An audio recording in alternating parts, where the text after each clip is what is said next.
Yeah, it's great to be back at DLD. Rob, your first time? This is my first time. And you've come in from Seattle. Seattle. So I've only come in from London. You had a coffee, a double coffee 25 minutes ago. Has it crossed the blood-brain barrier yet? It's just getting there now.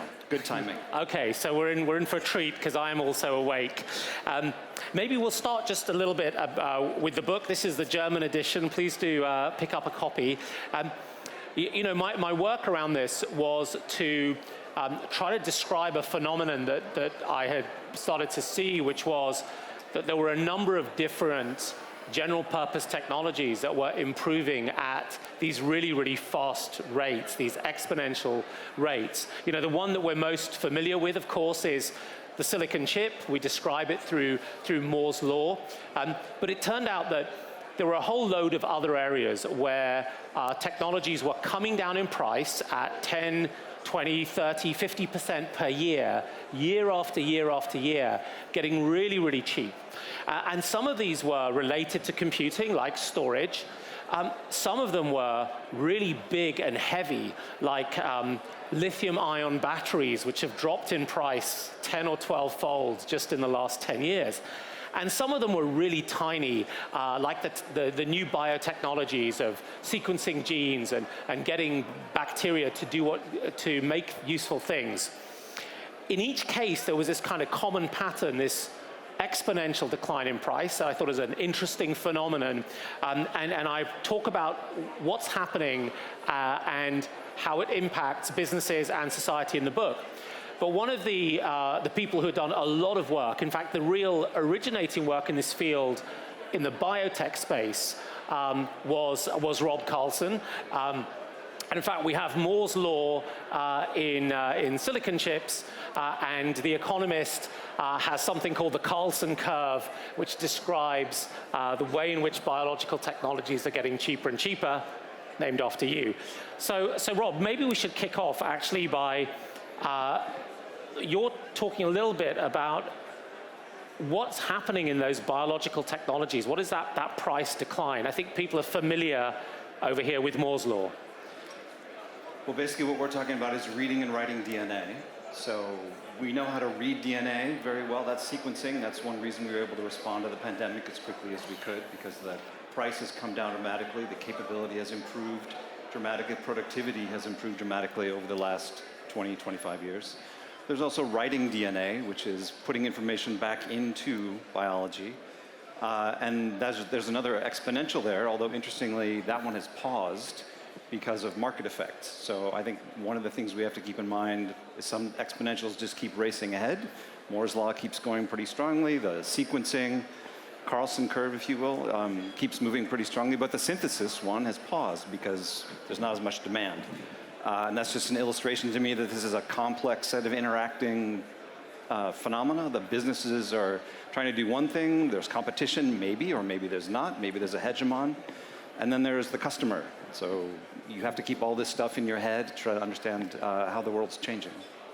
The genome sequencing curve is such an interesting one, right? Because the first human version that was sequenced back about 22 years ago, the cost is estimated at between $500 million and $1 billion is the number that comes out.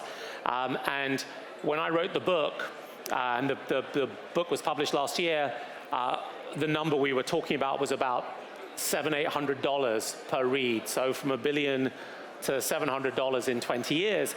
But now people are saying, actually it's getting closer to $100 to read a human genome. And that is remarkable because what happens is the markets then expand, right? If the thing costs $100, many more people can afford to do it.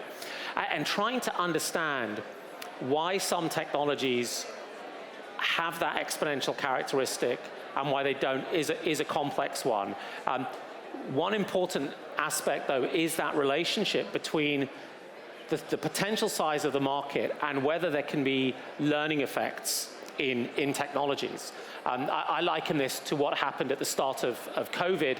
I started to bake bread during lockdowns. And the first time I baked a loaf of bread, it looked like a crime scene. The kitchen was a disaster and the bread was awful and there was waste everywhere. By the time I baked the 8th loaf, it was really precise, I was really efficient, and the overall cost of producing that Azeem loaf of bread had come down. And that's the learning effect, which is the more the engineers practice, the better they get. The bigger the market gives them more practice to spin a flywheel, where technologies get cheaper and cheaper. But there are other dynamics. So what else brings those prices down? Well, there's practice, and then there's new technology. So it's true that when you do a thing over and over again, you get better. This is known as Wright's Law, and it goes back to the 1930s, looking at producing airplanes. But then there's also just brand new technology where you can do something that had never been done before. And that step in technology itself provides new capabilities, can bring down costs, et cetera. And we see that all across biology all the time. And now we're beginning to see that with the intersection of exponentials. So as I mentioned, the ability to write DNA has sort of paused in its exponential, but it's about to take off again because of a collision with something totally separate, which is information storage.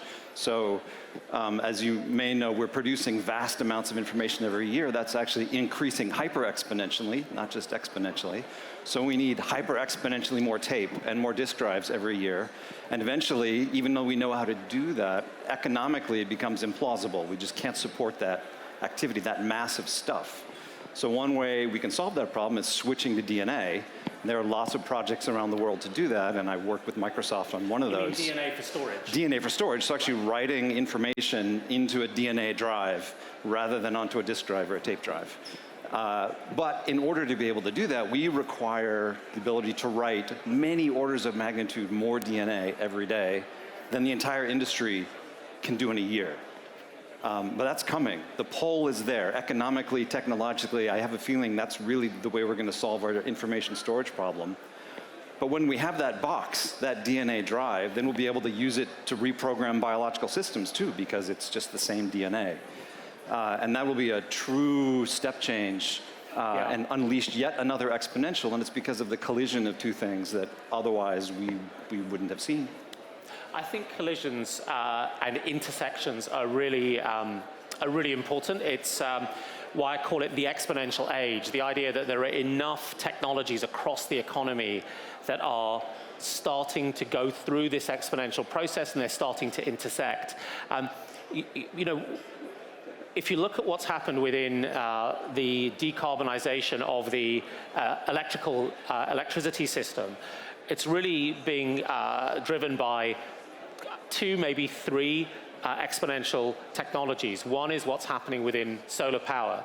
So back in 2014, you were reasonably brave to stand up and say, solar power will be the future and it will be much cheaper than fossil-powered electricity. But by 2018, solar power was, in most parts of the world, the cheapest form of generating electricity, and now that is far and away the case today. What's happened in that short 5-year period, and remember, we're talking about huge CapEx, multi-decadal projects, is that virtually all of the new capacity that will be added to the electrical energy system this year will either be solar power or it'll be wind power, and there's virtually no fossil power. We're way past that point of peak coal. So we have evidence that exponential technologies create markets. It's created the technology market. It's created the electric vehicle market, the renewable electricity market. The one that I find so interesting from your work is that when we look at the so-called bioeconomy, this promise that we can start to use the exponential technologies of biology to change industrial processes. Sometimes people argue that that hasn't happened yet, that it's tomorrow, it's not today. And you're a real contrarian about this. And you just published yesterday some new numbers, which I found quite astounding. So share those with us. So we have seen exponential improvements in the core technologies that have driven an industry in the US. Biotechnology is not well measured in the US or anywhere else in the world in terms of its economic impact. And I set out, in addition to the technological measurements that I've made over the years, to try to figure out how big this industry is overall. And in 2016, I published the first numbers, and I've slowly been able to recapitulate those or improve them over time. And so now we're up to 2021, and as of 2021, biotechnology, that's drugs, crops, and industrial products, produce about $550 billion in revenue. It's about 2.5% of GDP. This is bigger than mining, it's bigger than construction, it's bigger than a variety of manufacturing industries. And as of last year, it's growing at 20% annually. So there's an enormous part of the economy growing at 20% annually that we don't know because we don't measure it. And I'm on my, I think, fourth White House now trying to fix this problem, this measurement problem. And the Biden administration published an executive order in October to finally grapple with this problem. So I'm hopeful that we'll get there. But this is an example of how one of these general purpose technologies is transforming the economy already, and we sort of don't notice it. In part because, yes, we have new COVID drugs, for example, because of biotechnology, and yes, we have more efficient crop production because of it. But one thing you don't see is that now we're already displacing the petroleum industry from chemicals. So approximately, it's hard to know what the number is exactly, somewhere between 16 and 20% of US chemical revenues, are already from biotechnology rather than petrochemistry.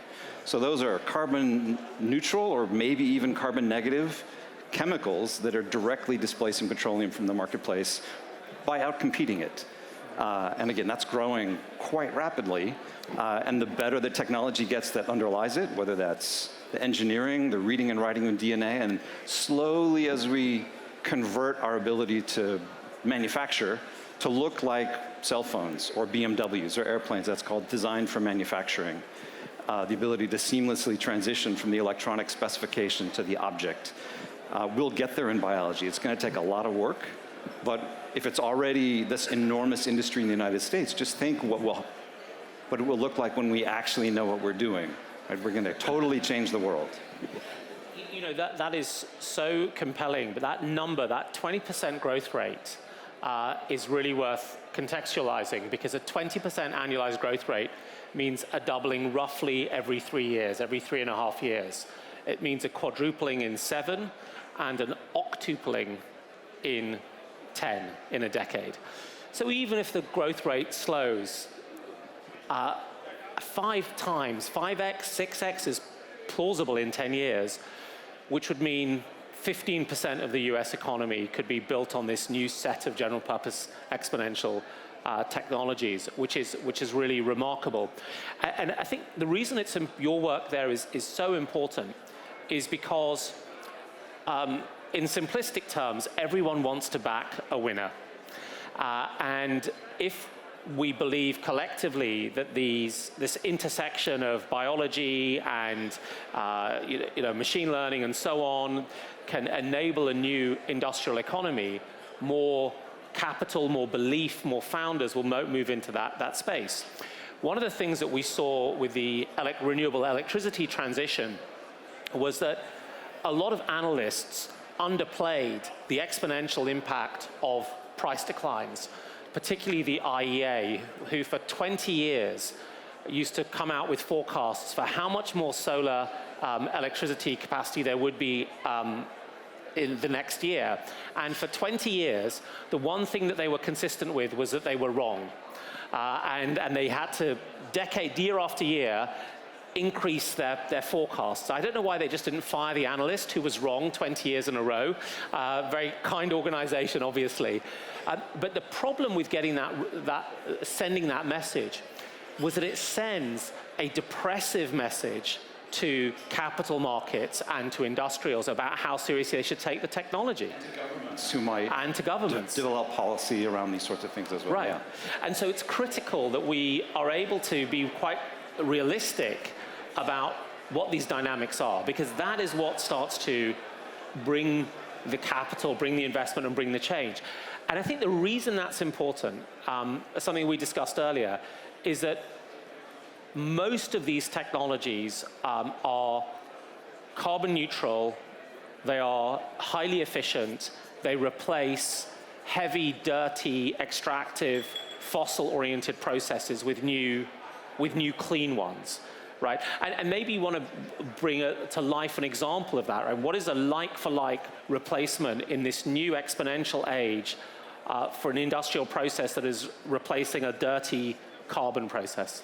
Well, there are acrylic acid, for example. There are lots of plastics. There are lots of solvents that are now made using biology. Hydrogen peroxide even can now be made on an industrial scale using biology, where otherwise that would have been a petrochemical process to come onto the market. And that's just going to keep going. It's more capital efficient, it's more energy efficient, and you can simply outcompete petroleum products. I suppose one question that I have, I've sort of battled with here is, can we, do we have the time, even with the exponential on our side, do we have the time to replace all of this industrial infrastructure, the Haber-Bosch process, the manufacturers of plastics by the billions of tons globally, with clean processes? Now, it feels to me that it's a necessary condition to have these rapidly improving technologies that are, and by improving, what I mean is the price is declining on a compounding way year after year after year. It's getting cheap the way computation got cheap. Is that sufficient for us to be able to replace the dirty processes in the time that we have available? And I don't have a good read on this right now, but I'd love your view. I think the answer is yes. So I have two answers to that question. The first is, if you look at a barrel of oil, it's not a homogeneous thing. There's energy in a barrel of oil. That counts for most of the volume that we use. We burn that, and then it goes up into the atmosphere as CO2. Only 1% to 2% of a barrel of oil, depending on where it's from, goes into petrochemicals. And that's actually not a lot of mass, and we can fully displace that using biological technologies, and we're in the process of doing that. It's not going to be tomorrow. It's going to be, I would say, 20 years to build out the capability to compete just on volume with petroleum. But on the energy side, it's going even faster. So if you look at, again, back to solar and wind, but in particular solar, it's much more capital efficient to install brand new solar than it is to do anything else, to burn oil, to burn gas, to burn coal. New solar is cheaper than the marginal cost of coal and gas almost everywhere in the world now. So even if you have an existing gas plant, just buying the gas for that plant costs more than replacing the whole plant with new solar at this point in time, which is stunning, right? And now it's just a matter of manufacturing capacity. So how much stuff can we build in a given amount of time, and how much money is there available to do that? And I was a little bit concerned about that for a while, but this summer I published a report about capital efficiency in solar that led me to an answer that I should have recognized at the beginning, which is that if solar is in fact more capital and energy efficient than all of fossil, then it's in fact all of the money we spend on fossil fuels that's available to build solar and wind, in particular solar. So we're not going to run out of money. It's just a matter of people making those investments and the time to build out the manufacturing capacity, and we'll get there. And then we're seeing these collisions between other exponentials. So now that electricity is cheap and we have inexpensive biotechnology, these are colliding. Two of the companies in our portfolio are doing biomanufacturing indoors, powered not with sugar, but with electricity. Right. And so that's a stunning thing to me. I forecast that was going to come, but I thought it was going to be another 10 years. But here it is today. So now you can make antibodies in algae for 1,000-fold less than any other antibody manufacturing platform. And it's because we have the ability to engineer biology, and we have the ability to power that manufacturing indoors using electricity. In the Pacific Northwest, that's mostly hydro, but it will also increasingly be wind and solar. It's not fossil fuels. You can do the same thing with indoor farming, as long as you're careful about that. And then you can bring in ecosystem engineering into that indoor farming. And there's a whole nother set of exponentials there around our knowledge of how bacteria and plants interact, and I don't even know how to talk about that yet. You know, I've been thinking quantitatively about that for a while, but we need to be careful that we don't sound like we're falling into magical thinking, because between the two of us, we could get into our own little exponential loop here. And I mean, there was a fascinating academic paper by a research group at Oxford University last year on parts of this question, right? The first part of this question, which is how quickly and how expensive would it be to do a full renewable transition of the energy system, or the electrical system, which is only a part of energy. And the interesting conclusion they came to was that the faster that you do it, the higher the net present value of the entity, the more money you save. So a slow energy transition costs trillions of dollars more than a fast energy transition, which should create the economic incentive to do that. And it's interesting for us to have this conversation in Germany, because, you know, a large reason why solar power is so cheap now is that in the 1990s, the German government created incentives for homeowners to use solar panels. And that created a market which triggered many of the economies of scale and learning effects that started to get solar panels down in price. And then we get to this observation of applying these things industrially. I think there's another aspect, which is that a lot of these tools, when they come together, they benefit from one efficiency, which is that you can do a lot of the work you need to do in a silicon chip, right, in simulation. So you do a lot of your learning, a lot of your optimizations, a much, much lower energy cost, because you do it in a machine learning system. And then when you start to build these, we're building modular, productized units. We're not building industrial plants that are N of 1 across hectares. You build modules that then benefit from all of the economics of modularity and productization.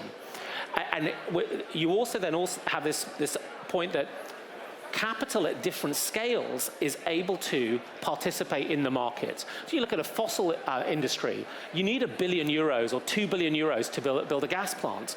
If you look at the electricity industry in, say, South Australia, half of the electricity is produced by people whose capex was measured in the thousands of euros, because it was homeowners putting panels on their roofs and connecting them to the grid.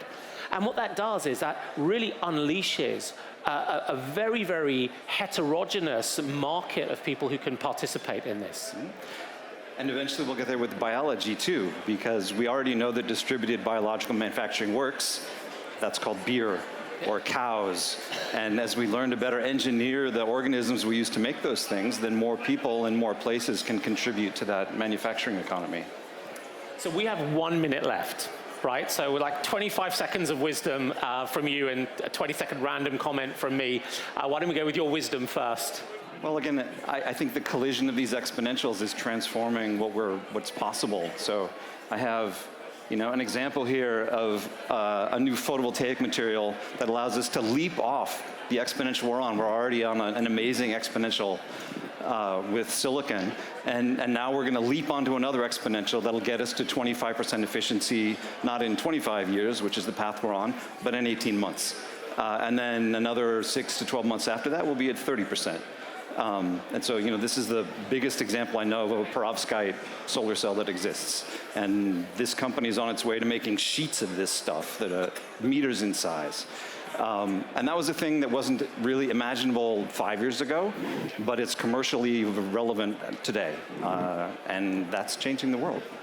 So thank you, and I would close on this, which is that I think these trends are real. It's easy to get excited and carried away with them, but they are real. There's empirical data to show that they are happening. There's an understanding of the processes that drive them, but they don't come without cost and attention. And part of the questions that we need to ask as well are how do these technologies unlock and rewrite and force us to rethink the rules, the laws, the regulations that might not be suitable for the new world that Rob and I have talked about today. Anyway, thank you very much, everyone.